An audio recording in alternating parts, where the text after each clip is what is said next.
संज्ञा हिंदी हिंदी का main important topic संज्ञा। संज्ञा देखेंगे। संज्ञा संज्ञा किसी प्राणी, वस्तु, स्थान, गुण, भाव के नाम को बोध कराने वाले शब्द को संज्ञा शब्द तथा अवस्था को संज्ञा कहते हैं।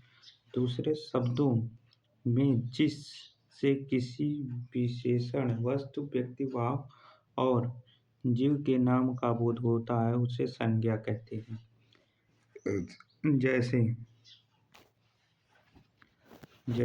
जैसे प्राणियों के नाम मोर, घोड़ा, अनिल, किरण, जवाहरलाल नेहरू आदि प्राणियों के नाम होते हैं संज्ञा में।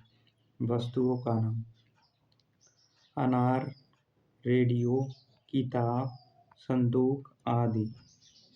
स्थानों के नाम कुतुब मीनार, आगरा, जयपुर, मेरठ, दिल्ली आदि ये सब भी होते हैं किसी जगह के स्थानों के नाम।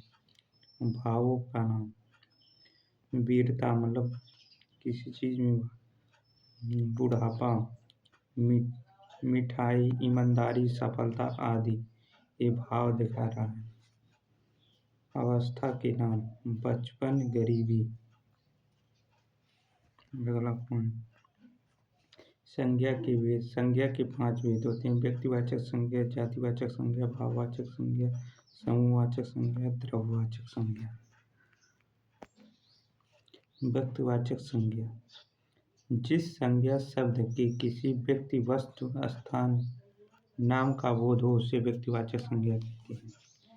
जैसे व्यक्तियों के नाम राम, सीता, सचिन, सुरेश आदि। वस्तुओं का नाम पुराण, गीता, रामायण आदि। प्राणियों के नाम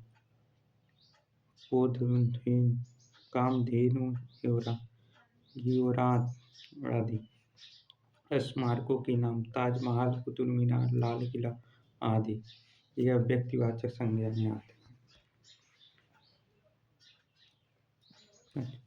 देशों के नाम भारत, रूस, अमेरिका आदि। ये स्थानों के नाम बता रहे हैं व्यक्तिवाचक संज्ञा। पर्वत के नाम हिमालय, काराकोरम, अलकनंदा आदि। ये व्यक्तियों का।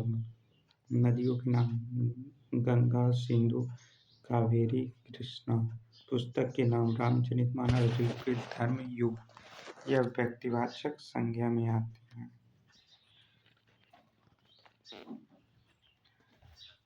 जातिवाचक संज्ञा जिन संज्ञा शब्द से किसी एक जाति, समूह, झुंड के सभी प्राणी अथवा वस्तुओं का बोध हो उसे जातिवाचक संज्ञा कहते हैं। बच्चा, जानवर, नदी, अध्यापक, बाजार, गली, पहाड़, खिड़की, वाहन आदि शब्द एक ही प्रकार के प्राणी हैं, वस्तु, स्थान का बोध कराते हैं, इसलिए जातिवाचक संज्ञा।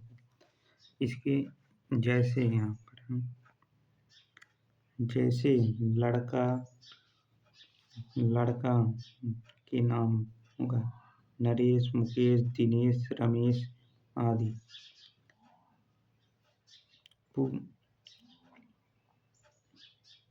पशु, पक्षी जैसे गाय, घोड़ा, कुत्ता आदि जाति में आते हैं।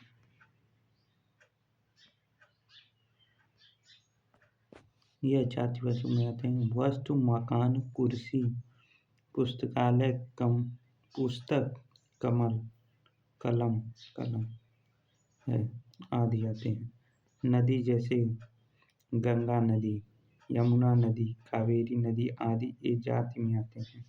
किसी का नाम, किसी मतलब नदी, गंगा। भाववाचक संज्ञा जिस संज्ञा शब्द से किसी व्यक्ति या वस्तु के दोष, दशा, स्वभाव आदि बोध हो उसे भाववाचक संज्ञा कहते हैं। प्रेम, डर, दया, बुढ़ापा आदि एक भाववाचक संज्ञा में आते हैं। भाववाचक संज्ञा। भाववाचक संज्ञा निम्नलिखित 5 प्रकार से बनाई जाती है, जैसे विशेषण से भाववाचक संज्ञा बनाना। विशेषण से भाववाचक, जैसे मिठास, मीठा, तो इसका भाववाचक होगा मिठास। मधुर, इसका भाववाचक होगा मधुरता। एक चौड़ा, चौड़ा का ये विशेषण है और ये विशेषता बता रहा है चौड़ाई।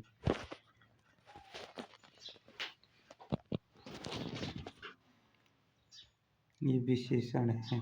गंभीर, गंभीरता। मूर्ख, मूर्खता, ये भाव बता रहे हैं। पागल, पागलपन, ये भाव है। ये विशेष। लाल, लाली, सफल, सफलता, भाव बता रहे। अच्छा, अच्छाई, कायर, कायरता आदि बताती। यह क्रिया से भाववाचक संज्ञा बनाना। क्रिया भाववाचक संज्ञा। उड़ाना, उड़ाना, उड़ान। लिखाना, लेख, यह भाव बता रहा है। खोदना, खुदाई। बढ़ाना, बाढ़। कमाना, कमाई।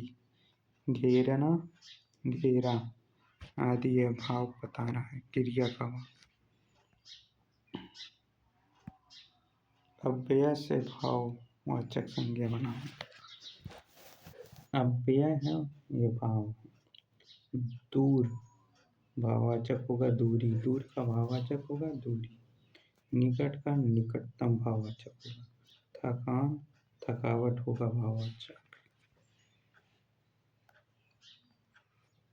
जातिवाचक संज्ञा।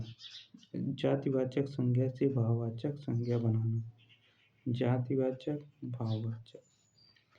जातिवाचक मित्र है, जातिवाचक, भाववाचक मित्रता होगा।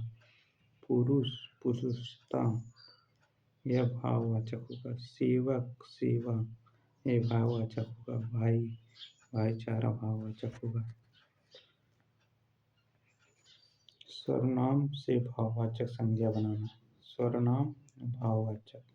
सर्वनाम पराया, परायापन, यह भाव है। स्वर, स्वर, सौ, सौ, यह भाववाचक है। निज, निजतव, यह भाववाचक है। समूहवाचक संज्ञा। वे शब्द जो किसी विशिष्ट या एक ही वस्तुओं के समूह या एक ही वर्ग की जाति के समूह को दर्शाता है, वह समुदायवाचक या समूहवाचक संज्ञा कहलाता है। दूसरे शब्द, जैसे दूसरा एग्जाम्पल, दूसरे शब्दों के जिन संज्ञा शब्दों से किसी भी व्यक्ति या वस्तु के समूह का बोध होता है, उसे समूहवाचक संज्ञा कहते हैं।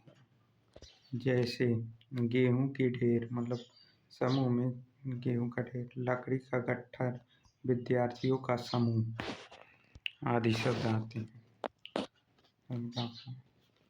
द्रववाचक संज्ञा।